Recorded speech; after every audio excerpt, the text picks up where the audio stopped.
오늘 우리가 읽은 본문은 야곱의 길고 길었던 타향살이와 험난한 귀한 여정이 마침내 마무리되고 구속사의 새로운 장이 열리는 중요한 전환점을 보여줍니다. 야곱의 12 아들의 이름이 최종적으로 기록되면서 이스라엘의 기초가 완성되고 야곱의 아버지 이삭의 평안한 죽음이 이어집니다. 그리고 언약의 땅을 차지한 야곱과 세상을 향해 떠나가는 에서의 엇갈린 행보가 이어지고 있습니다. 먼저 본문 창세기 35장 23절부터 야곱의 12 아들의 이름을 정연하게 나열하고 있습니다. 우리는 이 명단을 보면서 이스라엘 12지파의 탄생이라는 위대한 결과를 보지만 이들의 탄생 과정을 짚어보면 야곱의 가정은 겉보기에 거룩해 보일지는 몰라도 그 속은 시기와 질투, 처절한 암투와 속임수로 얼룩진 상처투성이의 집안이었습니다. 심지어 바로 본문 직전에는 장자 르우벤이 아버지의 첩과 동침하는 폐륜까지 저질렀습니다. 도무지 거룩한 언약의 백성이라고는 부르기조차 참 민망한 이 실패한 가정 속에서 어떻게 이스라엘이라는 위대한 역사의 기초가 완성될 수 있는지 묵상해 보길 원합니다. 이것은 야곱이 훌륭해서가 아니라 오직 하나님의 신실하신 은혜 때문이었습니다.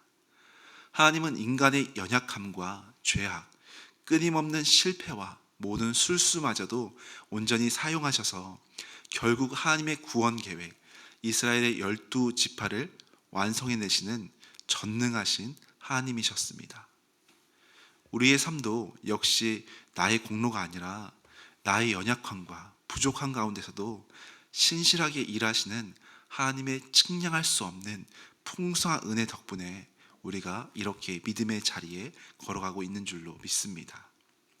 이어지는 27절부터 29절까지는 야곱이 마침내 고향 땅 헤브론으로 돌아와서 늙은 아버지 이삭과 정말 오랜만에 재회하고 이삭이 180세의 나이로 숨을 거두는 장면입니다.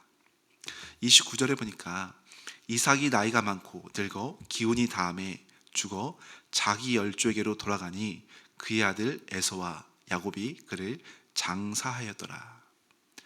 성경은 이삭의 죽음을 영원한 생명의 차원, 즉 언약의 조상들이 있는 자기 열조에게로 돌아가는 영광스러운 귀향임을 말씀해 줍니다. 또한 이 아버지의 죽음 앞에서 20년 넘게 원수지간이었던 형 에서와 동생 야곱이 함께 아버지를 장사하며 깊은 화해를 이루게 됩니다. 아버지의 장래 앞에서 형제간의 모든 원한과 탐욕은 힘을 잃고 서로를 용서하고 품게 되는 화해의 자리까지 나아가게 된 것입니다. 이삭의 죽음 이후에 36장의 1절부터 8절까지는 에서의 족보와 그의 거처 이동을 기록하고 있습니다. 에서는 야곱과 함께 머물기에 그의 소유가 너무 풍부해서 가축이 함께 살 수 없게 되자 가나안 땅을 떠나 세일산으로 이주합니다. 세상의 눈으로 보면 이것은 매우 합리적이고 지혜로운 경제적인 선택이었습니다. 재산이 너무 많아서 풀이 부족하니까 넓고 살기 좋은 곳으로 분가하자는 그런 타당한 이유였습니다. 그러나 영적으로 보자면 이것은 어리석은 선택이 되었습니다. 에서는 눈앞에 거대한 소유, 그 재산을 지키기 위해 하나님이 아브라함과 이사에게 약속하신 언약의 땅, 그 가나안을 미련 없이 버려버리는 모습입니다. 반면 야곱은 기근과 위협이 도사리는 가나안 땅일지라도 그곳이 하나님이 약속하신 언약의 땅이기에 끝까지 그곳에 머물며 주님 안에서 지냈습니다. 인간적으로 보자면 형 에서는 참 똑똑하고 힘이 있고 리더십이 있는 인물 같습니다. 아버지 이삭뿐만 아니라 주변 사람들에게도 인기 있는 지도자였을 것 같습니다. 그렇게 하나님 없이도 내가 잘 살 수 있다는 그러한 생각과 교만이 그의 삶을 세상의 길로, 하나님을 떠나 멸망의 길로 이끌게 되었습니다. 반면에 야곱은 참 연약한 인물입니다. 두려움이 많아도 너무 많은 인물이라서 수시로 넘어지고 수시로 걱정, 근심에 흔들리는 그의 모습을 쉽게 찾아볼 수 있습니다. 그렇지만 하나님은 강하고 능력 있는 에서가 아니라 부족하고 연약하지만 오히려 야곱을 택하시고 은혜로 인도해 가셨습니다. 우리는 하나님의 은혜가 아니면 살 수 없는 존재입니다. 그렇게 나의 어떠한 능력이나 어떠한 상황보다 오직 전능하신 하나님을 의지하는 믿음이 가장 중요한 영원한 생명길입니다. 광야길을 이 땅 가운데 걸어가는 우리 앞에는 항상 두 갈래 길이 놓여 있습니다. 눈에 보이는 경제적 이익과 풍요를 쫓아 세일산, 세상으로 향하길 원하는 길이 놓여 있습니다. 또한 반면에 당장은 척박하고 당장은 힘들고 고생일지라도 주님이 약속에 있는 가나안, 약속의 땅, 믿음의 길이 우리 앞에 놓여 있습니다. 눈앞의 물질, 풍부한 가축이 내 삶의 방향을 결정하도록 우리가 내버려 두어서는 안 됩니다. 우리의 발걸음은 오직 하나님의 말씀과 언약이 이끄는 믿음의 길로 향해야만 영원한 생명의 길, 영원한 축복의 길이 될 수 있습니다.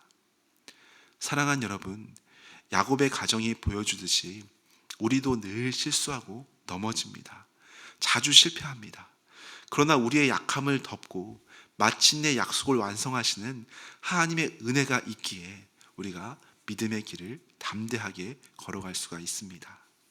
무엇보다 눈앞의 소유가 당장 넉넉해진다고 해서 혹은 경제적 이득이 더 좋아 보인다고 해서 에서처럼 믿음의 자리를 떠나는 어리석음을 범하지 않기를 바랍니다. 내 삶의 형편을 넓히기 위해 세상과 타협하는 세일산이 아니라 좁고 험할지라도 생명이 있는 언약의 땅, 이 가나안, 믿음의 길을 굳게 지키며 걸어가는 복된 믿음의 성도님들이 되시기를 바랍니다. 또한 육신의 질병이나 죽음의 두려움 앞에서도 절망할 필요가 없습니다. 주님은 늘 우리에게 영원한 생명과 은혜를 약속해 주십니다.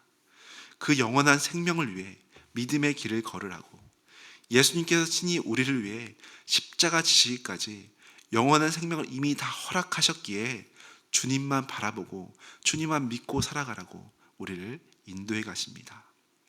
당장 눈에 좋아 보이는 세상의 소유에 밀려 믿음의 자리를 떠나는 어리석은 자가 아니라 영원한 본향을 향해 믿음으로 담대하게 나가는 우리 귀하고 복된 성도님들 되시기를 축원합니다.